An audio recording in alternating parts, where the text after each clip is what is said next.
세겜으로 갔으니 이는 온 이스라엘이 그를 왕으로 삼고자 하여 세겜에 이르렀습니다. 느밧의 아들 여로보암이 전에 솔로몬 왕의 낯을 피하여 애굽으로 도망하여 있었더니 이 일을 듣고 여로보암이 애굽에서부터 돌아오매 우리가 사람을 보내어 그를 불렀더라. 여로보암과 온 이스라엘이 와서 르호보암에게 말하여 이르되 왕의 아버지께서 우리의 멍에를 무겁게 하였으나 왕은 이제 왕의 아버지께서 우리에게 시킨 고역과 매운 무거운 명예를 가볍게 하소서. 그리하시면 우리가 왕을 섬기겠나이다. 르호보암이 그들에게 대답하되 3일 후에 다시 내게로 오라 하매 백성이 가니라. 르호보암 왕이 그의 아버지 솔로몬의 생전에 그 앞에 모셨던 원로들과 의논하여 이르되 너희는 이 백성에게 어떻게 대답하도록 공고하겠느냐 하니 그들이 대답하여 이르되 왕이 만일 이 백성을 후대하여 기쁘게 하고 선한 말을 하시면 그들이 영원히 왕의 종이 되리이다 하나 왕은 원로들이 가르치는 것을 버리고 그 앞에 모시고 있는 자기와 함께 자라난 젊은 신하들과 의논하여 이르되 너희는 이 백성에게 어떻게 대답하도록 권고하겠느냐. 백성이 내게 말하기를 왕의 아버지께서 우리에게 매운 멍에를 가볍게 하라 하였느니라 하니 함께 자라난 젊은 신하들이 왕께 말하여 이르되 이 백성들이 왕께 아뢰기를 왕의 아버지께서 우리의 멍에를 무겁게 하였으나 왕은 우리를 위하여 가볍게 하라 하였은즉 왕은 대답하시기를 내 새끼손가락이 내 아버지의 허리보다 굵으니 내 아버지가 너희에게 무거운 멍에를 메게 하였으나 이제 나는 너희의 멍에를 더욱 무겁게 할지라.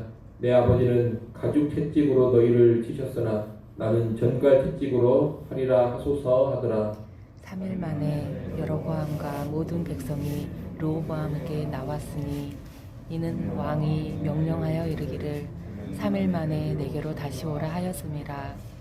왕이 포악한 말로 대답할세 르호보암이 원로들의 가르침을 버리고 젊은 신하들의 가르침을 따라 그들에게 말하여 이르되 내 아버지는 너희의 멍에를 무겁게 하였으나 나는 더 무겁게 할지라. 내 아버지는 가죽 채찍으로 너희를 치셨으나 나는 정갈 채찍으로 치리라 하니라. 왕이 이같이 백성의 말을 듣지 아니하였으니 이 일은 하나님께로 말미암아 난 것이라. 여호와께서 전에 실로 사람 아히야로 하여금 느밧의 아들 여로보암에게 이르신 말씀을 응하게 하심이더라. 온 이스라엘은 왕이 자기들의 말을 듣지 아니함을 보고 왕에게 대답하여 이르되 우리가 다윗과 무슨 관계가 있느냐. 이새의 아들에게서 받을 유산이 없도다.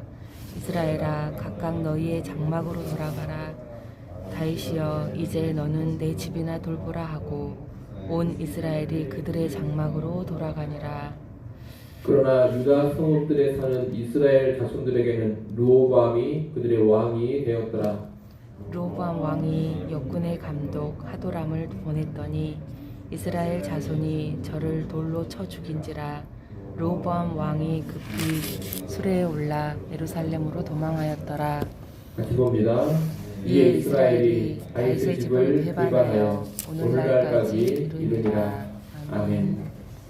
오늘 본문은 이스라엘 왕국이 남과 북으로 분열되는 장면입니다. 솔로몬이 죽은 후 아들 르호보암은 세겜으로 가서 왕으로 즉위하고자 했습니다.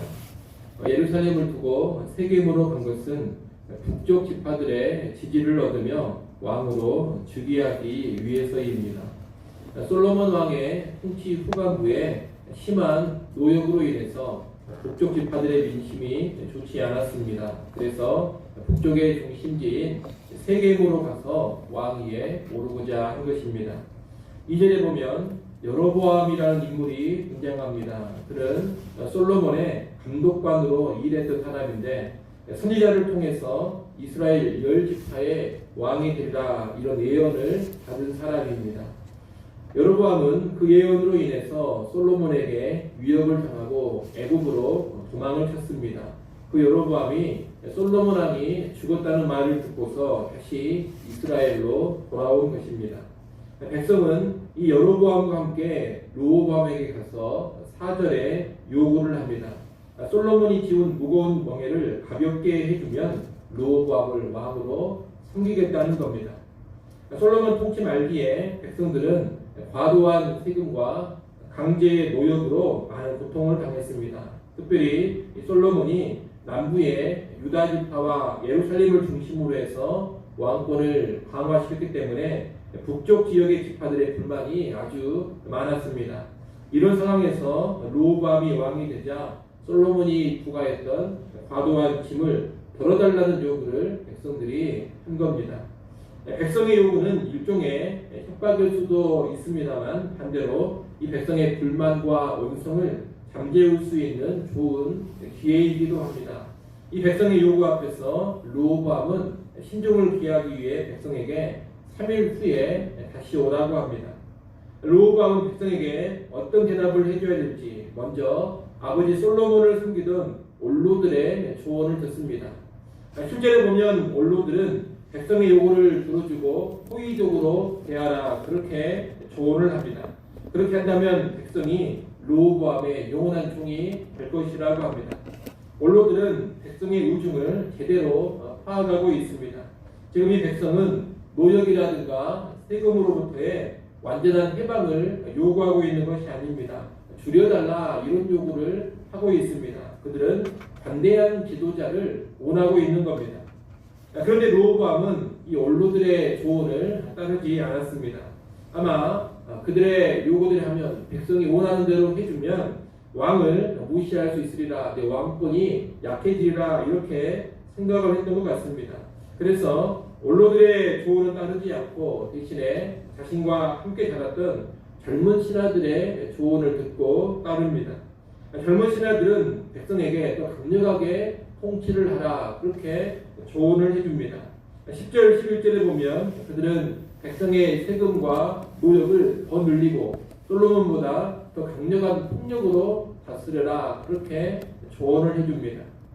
3일 후에 백성을 만난 르호보암은 젊은 신하들이 조언한 대로 더욱더 강경한 통치를 내가 하겠다 이렇게 선언합니다. 이 말을 듣고서 백성이 르호보암을 떠나버립니다. 16절에 보면 이스라엘 백성들은 우리가 다윗과 무슨 관계가 있느냐, 다윗이여 이제 너는 네 집이나 돌아보라 하면서 다윗의 집안을 버립니다. 너희끼리 알아서 잘 살아라 이렇게 말하면서 떠나버린 것입니다. 그러나 17절에 보면 유다 성읍에 사는 이스라엘 사람들은 르호보암을 지지하며 왕으로 세웠다고 합니다. 유다 성읍에 사는 이스라엘 사람들이란 주로 유다 지파와 베냐민 지파 사람들을 말하는 것입니다. 유다 지파와 베냐민 지파 남쪽의 이 두 지파는 르호보암을 지지하면서 왕으로 세운 겁니다. 이런 상황에서 르호보암은 분열의 사태를 수습하려고 역군의 감독인 하도람이라는 사람을 보냅니다. 자신을 지지하지 않고 떠난 백성들을 설득하려고 한 것인지 아니면 겁박하려고 한 것인지는 우리가 잘 알 수가 없습니다만 여하튼 역군 감독 하도람을 보내가지고 문제를 해결하려고 한 겁니다. 하지만 강제 노역으로 인해서 노여하고 있는 백성에게 역군의 감독을 보낸 것은 오히려 역효과를 가져왔습니다. 백성들의 분노를 부추기는 결과를 초래한 것입니다. 결국 이 하도람은 백성들에게 돌에 맞아 죽습니다. 그때서야 르호보암은 사태가 대단히 심각하다는 것을 깨닫습니다. 그래서 분노한 백성을 피해 예루살렘으로 도망을 칩니다. 그리고 이때부터 북쪽의 10지파는 다윗의 집을 영원히 떠나서 독자적인 왕국을 꾸리게 됩니다. 하나의 왕국이었던 이스라엘이 이제 남과 북 이렇게 두 개의 왕국으로 분열이 되어버린 겁니다. 이런 오늘 본문에서 우리는 세 가지를 생각해 볼 수가 있겠습니다. 첫째, 겸손하게 듣는 것이 지혜라는 겁니다. 르호보암은 백성의 고통에 귀를 기울이고 관대한 통치를 하라는 원로들의 조언을 거부했습니다. 대신에 자기와 함께 자란 젊은 신하들의 조언대로 강경책을 고수했습니다. 이 조언을 듣는 과정에서 우리가 주목해서 볼 것이 8절입니다.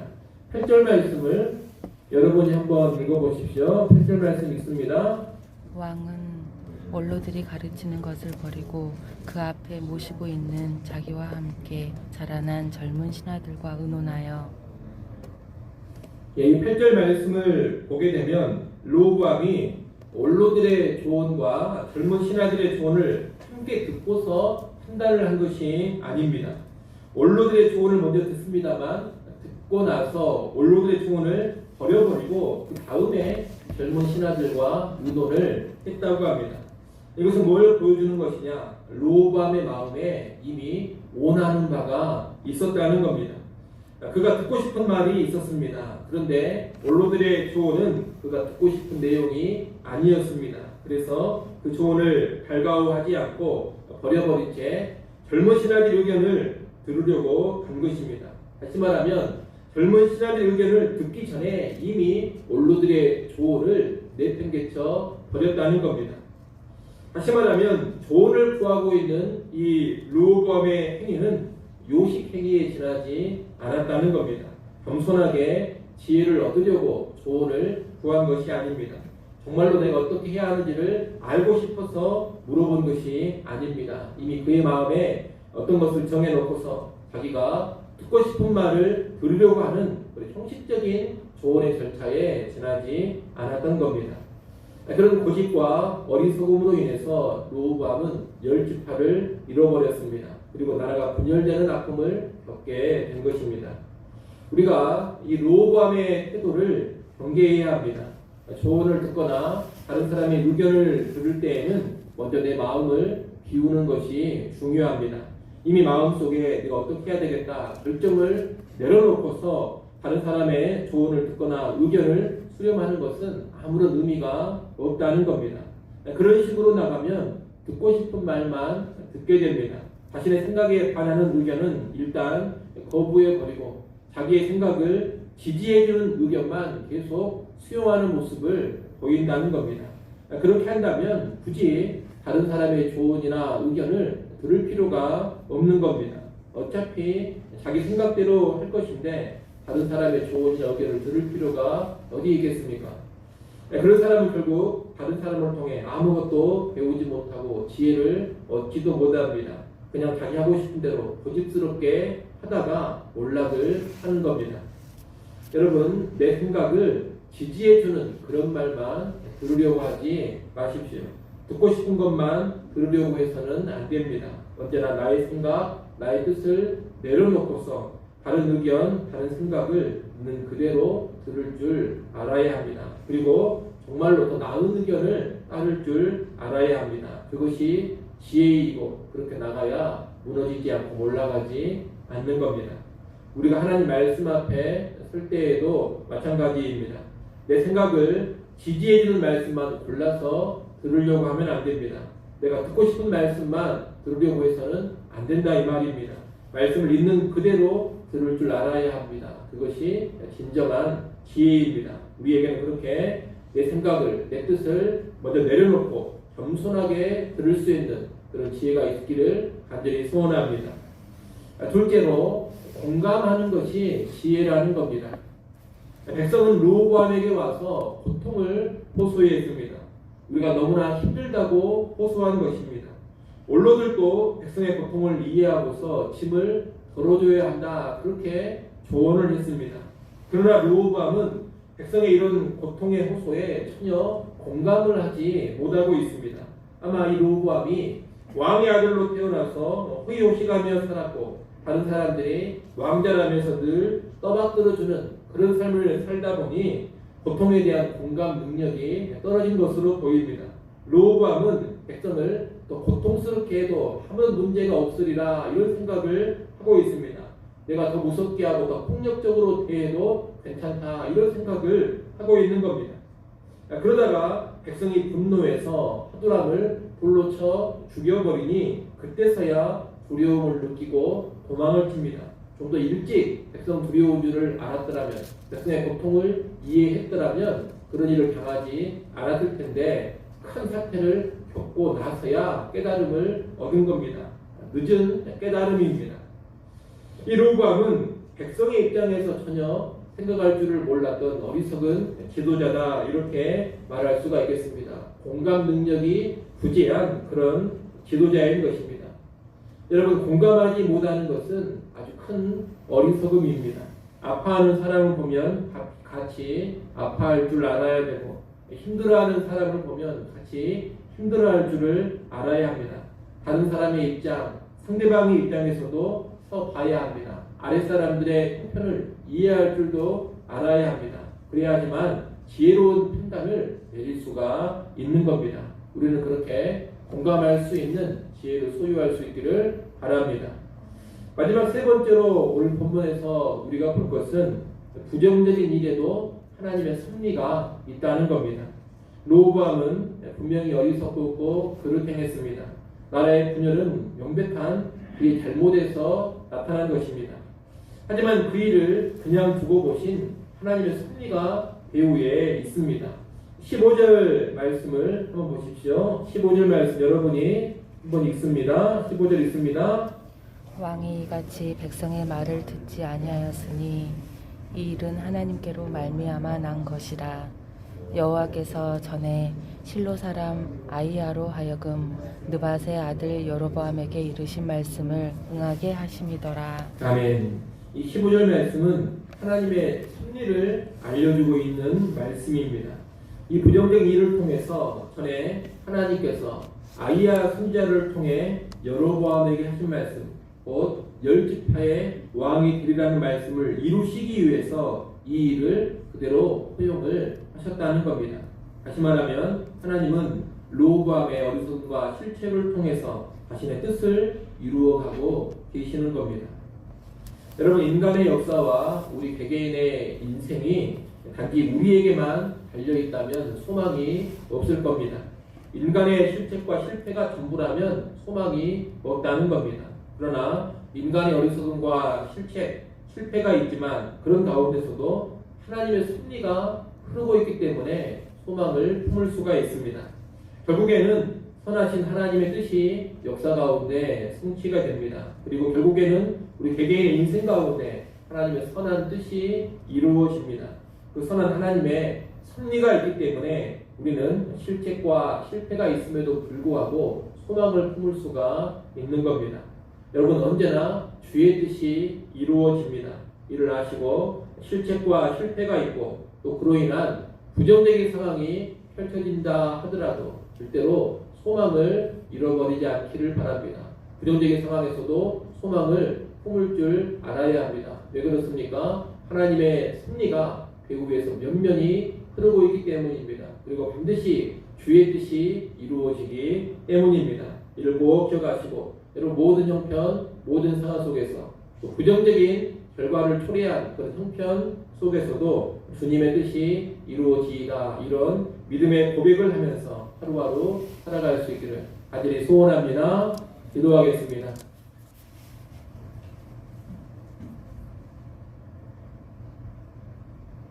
하나님 아버지, 오늘 우리가 겸손하게 들을 줄 아는 지혜를 소유하게 하여 주옵소서.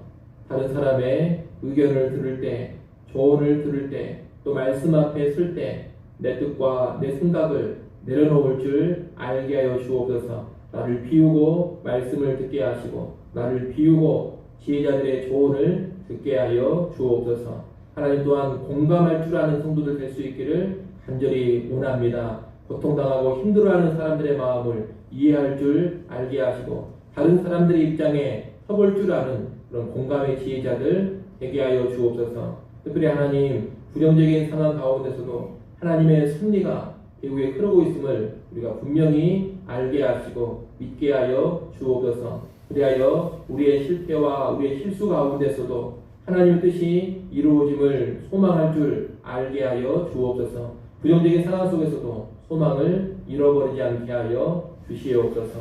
이 시간도 우리들 기도하는 자리로 불러주셔서 감사합니다. 우리의 모든 상황 속에서 염려를 내려놓게 하시고 감사함으로 하나님께 아뢰는 시간 되게 하여 주시옵소서. 이 시간 기도를 통하여서 우리의 마음이 새로워지게 하시고 우리의 속사람이 평안으로 위로부터의 능력으로 충만해지게 하여 주시옵소서. 하루를 기도하며 주님과 더불어 시작합니다. 오늘 온 하루가 주님과 동행하는 한 날 되게 하여 주옵소서.